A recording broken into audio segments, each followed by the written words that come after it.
Bonjour, alors comme le dirait Annelise Ullmann du CNAM, apprendre, ce n'est pas seulement apprendre à faire le travail, mais c'est aussi apprendre à partir du faire, à en expliquer les raisons qui sous-tendent l'action.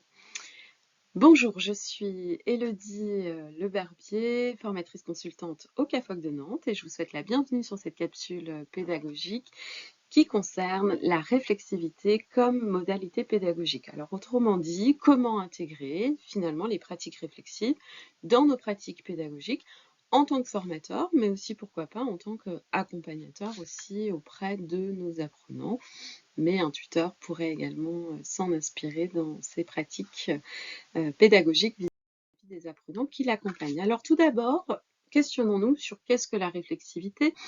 Ça renvoie en fait j'ai repris les principes de l'étymologie, donc ce qui est relatif à la réflexion, ce qui est propre au retour de la pensée sur elle-même. Alors, tous les auteurs, s'accordent finalement à dire que le principe de réflexivité est ancré en fait d'abord dans l'expérience. Donc ça renvoie à des travaux, notamment les premiers auteurs qui ont travaillé sur cette notion de réflexivité sont John Dewey et Donald Shum. John Dewey en fait s'intéresse à finalement comprendre ce qui fait que l'être humain agit en situation. Pour lui, c'est finalement un être humain qui apprend en agissant, mais à condition que cette action, cette expérience en fait qu'il a vécue, cette pratique fasse l'objet d'une démarche en fait réflexive.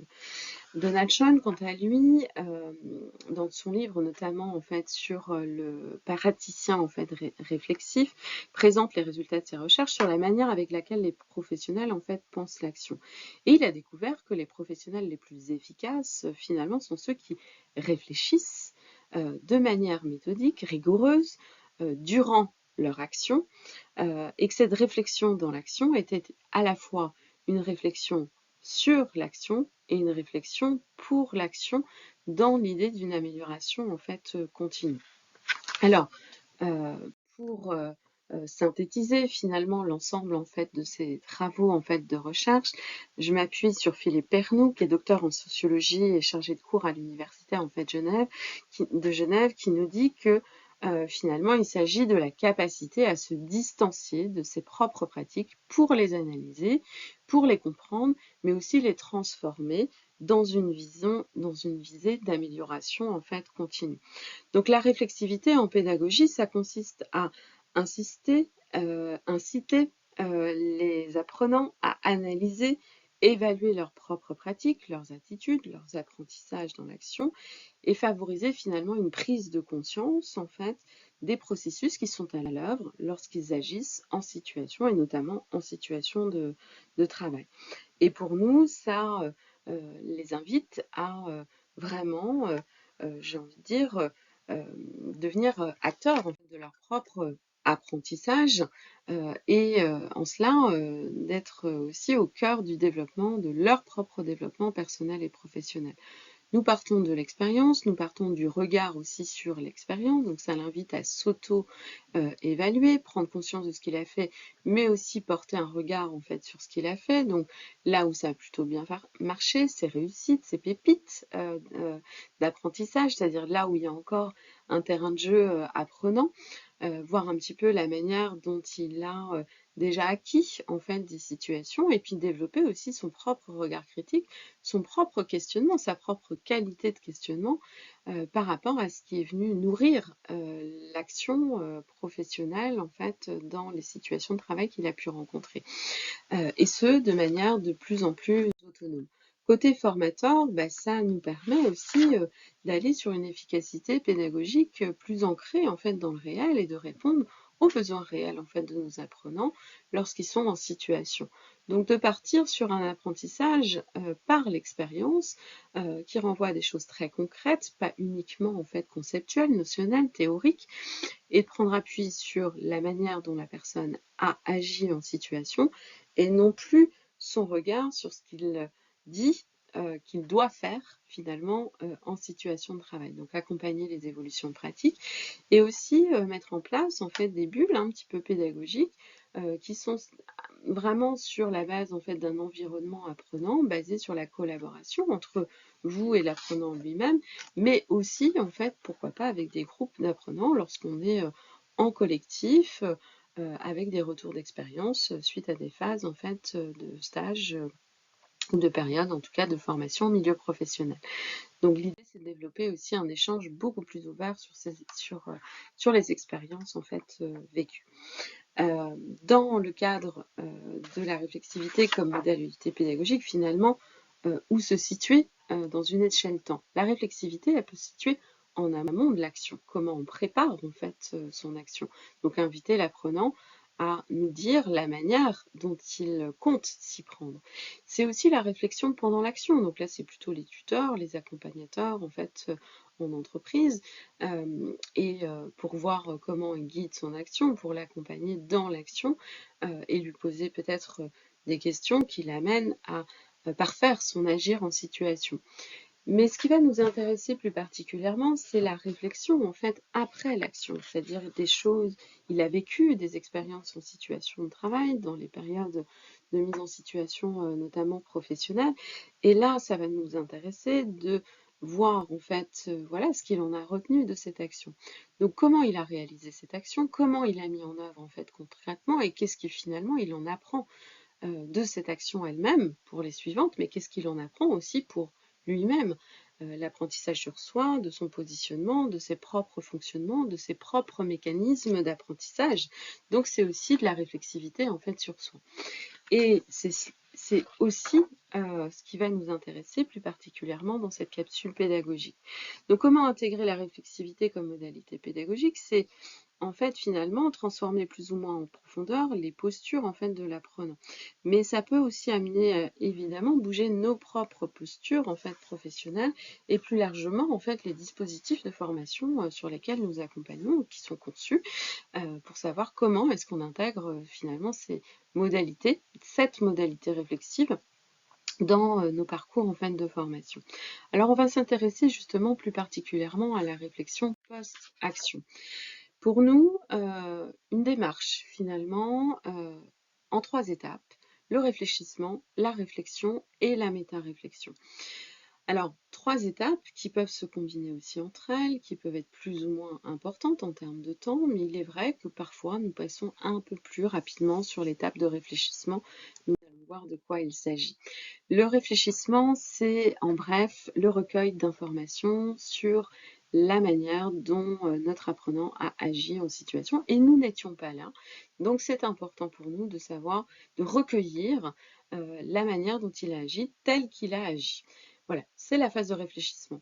Ensuite, on va traiter cette information-là, c'est-à-dire on va porter un regard sur l'action, donc c'est-à-dire c'est la phase de réflexion. On va aller un peu au-delà, la méta en fait réflexion, et l'idée c'est de voilà, se regarder un petit peu faire et en tirer finalement les enseignements de son agir en situation.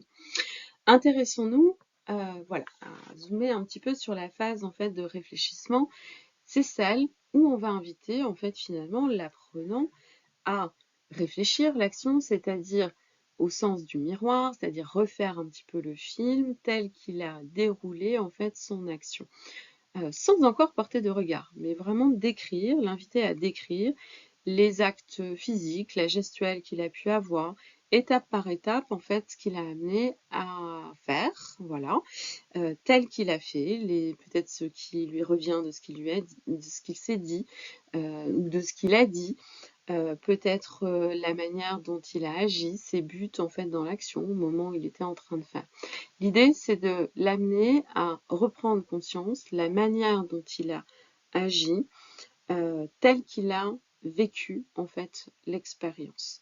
Vermeersch a beaucoup travaillé, hein, je le disais tout à l'heure, sur l'importance d'en passer par le réfléchissement avant d'aller sur d'autres étapes d'analyse. Et l'idée pour nous, c'est de développer nos techniques en fait de questionnement, d'écoute, mais aussi de relance, qui sont propres notamment à l'entretien d'explicitation, pour accompagner notre interlocuteur, notre apprenant, à dire de son action et non pas encore l'évaluer ou l'analyser. C'est justement pour nous cette seconde phase qui est la réflexion, qui est à dire d'analyser en fait l'action vécue, de porter un regard finalement critique, mais aussi de structurer sa réflexion sur son action.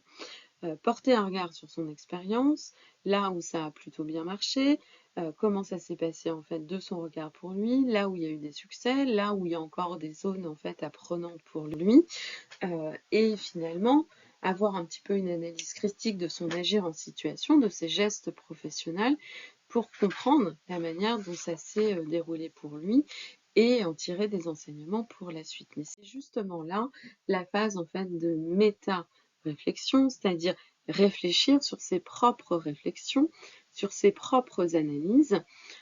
Finalement, là, on va être plutôt sur une phase en fait de métacognition, mais aussi de rétroprojection, c'est-à-dire à partir de ce qu'il a vécu, mais aussi de cette analyse de son vécu, quels enseignements il en tire pour ses propres pratiques finalement à venir.